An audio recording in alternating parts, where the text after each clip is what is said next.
In this video, I'm going to give an overview of these 5 pre-made decks for Magic the Gathering Core Set 2020, directly from the future. So these are pre-made Plainswalkers deck. In each box you find, well, a Plainswalker card, a deck synergized with that card and revolving around only one type of energy. Then you have a mini poster, some player rates, and a booster pack. Now, if you watched any of my previous videos about Magic the Gathering, you know that I like the game a lot, but I just don't have these days the energy or the time for the deck selecting aspect. So basically I only play with pre-made decks. I have a collection, now the collection has 5 more. When I want to play, I grab a deck, a friend grabs another deck, and that's it, and we play like that. That also means that the booster, I took out the booster, I opened them, and I simply place those cards in my collection. Hey, collecting is always fun, although I'm probably never going to use those cards. I'm only going to use the pre-made decks, because that's the way I roll, that's the way I play. Now, these 5 Plainswalkers, I wanted to give you that caveat so that you know, A, why isn't there a booster pack here, because I took it out, and second, also to assure you that what you see here is exactly the pre-made deck that you get before any change can be made. And you can make those changes, they're just not that appealing to me. Ajani, we have the white energy of the plains. It's a fairly standard, I would say, light deck that revolves a lot around protection and around healing. Ajani, for the power of this version of Ajani, we have +2. The action gives +2 loyalty. Right there, that's pretty good because it allows to build up things quickly. And also you gain 2 lives and you get extra counters. You can exile a target creature, very powerful, and which may be your own, so that allows you to gain 2 lives, or can be a super mega creature of the opponent, so you don't worry too much about giving them 2 lives. And then also creatures you control gain flying and double strike, which is pretty much a winning move. Which also means with this +2/+2, that's only 3 turns from now once you play Ajani. Some other creatures, flying and vigilance with the Goldmane Griffin. I'm not going to read the entire text, you can always pause and read the entire text by yourself. This is one of those cards that allow you to summon the Plainswalker. Flying creature that allows you to gain extra life, and also as you can see, it's kind of like normal, it's expected that you'll have 25 or more lives, so you can get the bonus from the Angel of Vitality. The Elephant Cleric Enchanter that can also, you may have your life total become the total toughness of the creatures you control. Can be interesting, late in the game of course. Whenever you gain life, you put a +1/+1 counter. As long as you have 25 or more lives, the Paladin has double strike. This is expected you'll be very buff. Lifelink, nothing to write home about, but she has lifelink. Whenever another creature enters the battlefield, you gain 1 life, flying, vigilance, and other creatures you control have vigilance. The Sarah's Guardian, always reliable. And then we have some other effects, but those were the main creatures, those are the main warriors that you will work with if you choose to play with Ajani. Next, we have Vivien. I like the Vivien deck a lot. Again, Ajani, in a certain sense, nothing wrong with it, I would say. Do I dare to say a little boring? No, a little plain. Oh, that's a pun on the plain, I guess. Not intended. It's just a little basic, linear, straightforward. I like Vivien because, well, she's tough, and that always helps. We have the Barkhide Troll. First, actually, let's start from the Plainswalker. Where are you hiding, Vivien? There you go. Here you are. Vivien with a +1, you strengthen creatures. With a -1 loyalty, you reveal card on top of your loyalty until you reveal a creature card. So she likes to summon people. And -6 loyalty, the target creature gets +10/+10 and gains trample. You give that to creature that maybe you have already buffed, and that single charge can be the winning move. And there's a card that really represents that. Let's see if we can find the Sentinel. Not Nothing special, but pretty cheap. And Vigilance. Hey, Vigilance, you gotta love Vigilance. Rabbit Bite, not a new card, it was there from previous sets. The Troll enters the battlefield with +1/+1, plus other effects. Huge, scary, elemental. You can also untap a target land and it becomes an elemental. This is the elemental that keeps giving. Seasonal growth, you can read that effect. Where is the big scary monster I want to show? Mammoth. Well, that is pretty scary. We trample, and again, you add that giant effect.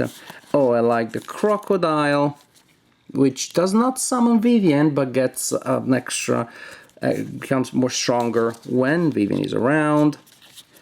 Trample, this is the one that summons Vivien. I love this one, not just because it's like powerful and interesting and fun and has trample. As you can see, Vivien is just about these like massive attacks that run through everything. I'm not usually particularly interested in flavor text, but this has to be one of the best flavor texts I've seen in Magic the Gathering in a long time. So I had this ginormous rhino that is just devastating everything. I think he's trying to tell us that the forest is angry. Don't you love that? I do. So, Vivien's deck. Sometimes I think of the green decks as love and peace and nature and hag the trees, but these trees are not gonna hag you. They're just gonna release animals that are trampling you. So Vivien is all about these big, ginormous creatures that are just gonna act as tanks. She is a green tank commander, the way I see it. Chandra. Chandra's main concept, I don't know, keyword here, unifying concept is damage, which is not as obvious as it may seem. Well, I don't know, you decide if it's obvious or not. But it's direct damage. There are a lot of effects that will deal direct damage to the opponent player rather than through creatures that then attack. Direct damage and then effects that synergize with that. That is, if you deal direct damage, this creature works better, or there's extra damage, and so I use those effects that deal direct damage, and then that triggers other nasty stuff. Chandra, the flamethrower specialist, +1, well, she deals 2 damage to any target, which again is not just good, it sets up other effects in this deck. Flame Fury deals 4 damage to a target creature and 2 damage to the creature's controller, very nice, and then 10 damage to a target player and each creature. So you're just going Scorched Earth. See what I was talking about? The elemental creature is 1/3, but the opponent is dealt non-combat damage. Chandra Spitfire. Any military history buff like myself will be pleased by that name. Gets +3/+0.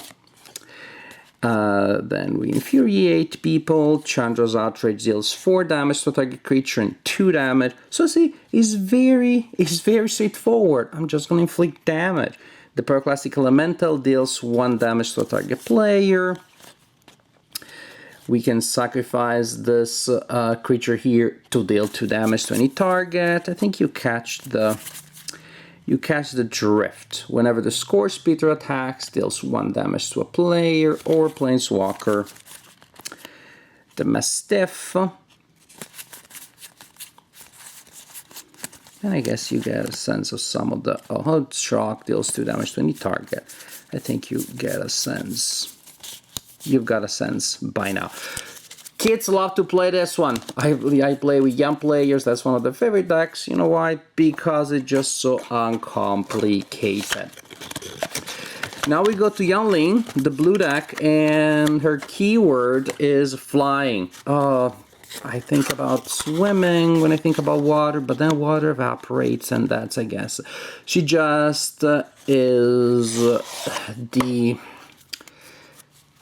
She controls the air forces of the world of Magic the Gathering, I guess. Where are you hiding, Youngling? She's the bomber commander of Magic the Gathering. Also, she's the stealth commander because I can't find her. There she is. Beautiful art, gorgeous art when it comes to the art representing Planeswalkers in these 5 sets. This is my favorite one. It just has that majesty, that regal aspect that I like very much. When Yanling gets a +1 loyalty, then it weakens a creature. You can return target creatures to their owner's hand and also creatures you control with flying, which is almost everything that she has, get +5/+5. So I use that effect, which is not that far from now, and it might be a winning effect as you launch a massive air attack. Celestial Messenger, flash and flying, and also gets power from the presence of Youngling. Flying with Clouding Seekers, also draw a card. Air Elemental, I think you get it. Brineborn Cutthroat, one of the few that don't fly actually, but it has a flash effect at least. Spectral Sailor, flash, flying, and draw a card.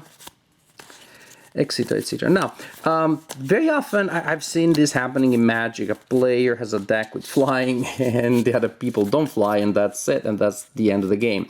But if you paid attention here, there are other effects that will counterbalance that. Ajani will keep healing, although being attacked by flying. Vivien will just have to go through the massive defenses. Pretty much we'll have to hope that their massive, ginormous monsters will kill the opponent before the constant ramming from the sky will destroy her. Chandra can just deal damage right and left, so she doesn't have to worry about flying, not flying. Soaring, which we'll see next, has a lot of flying creatures too, and that's where the balance is. Riddle Master Sphinx, which flies, of course. So again, I think you get a sense. It's a fun deck. I really like Yanling's deck. It's also pretty powerful. Although I kept Soaring for last because we found that to be the strongest deck. In fact, we think it may be a little bit overpowered. Again, for you, that's probably not going to be a problem because you're going to tweak all the decks. But for us, well, Sorin just playing the pre-made deck as is, the Sorin pre-made deck as is, against the other decks, which is what we did. Basically, we had an afternoon in which we did a tournament. We were constantly fighting with all people, with some people against other characters, matching different ways, and Sorin pretty much kicked everybody's butt. Posterior, I meant posterior. Because it has really deadly creatures and it has a lot of lifelink creatures. So we constantly had these, and a lot of flying creatures. So we constantly had these vampires that just give a lot of life to Sorin, and we find it almost impossible, well, pretty much literally impossible to stop it. We had the vampire that summons Sorin.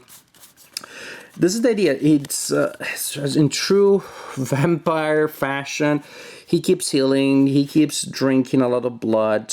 We just had like ridiculous amounts of life. Soaring went to like 40 life points. It was hard to get Soaring under 20, let alone defeat Soaring. Again, I'm sure you can tweak things.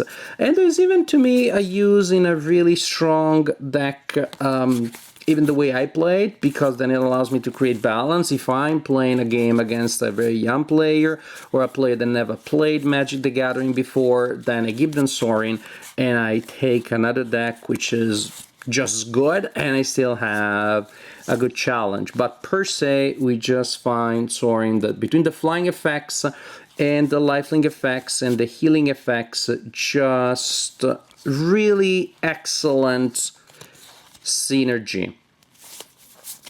And I kept Soaring the man himself for last because look at these effects. Yeah, it doesn't start with a lot of loyalty, but +1 up to one target creature gets 2/0 until the end of turn. So these people are already strong as is. They become stronger. Sorin Vampire Lord deals 4 damage to any target and you gain 4 life. That is the rub. Again, he just keeps healing. He is this like really happy bloodsucker, constantly looking healthier than you, which is ironic. And until the end of the turn, each vampire you control gains control of a target creature. So that is just devastating.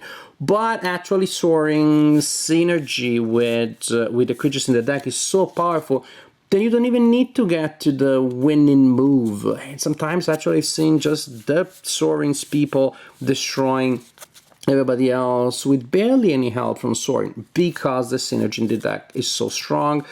good fighters with a mix of land units and flying, with a ton of people that will heal Sorin while giving you damage. Ajani usually has to choose between healing and giving damage, so we just found Sorin to be the most powerful ones. Maybe there is a way of winning against Soaring, maybe we didn't see the strategy, but I can only share my experience, and that was my experience.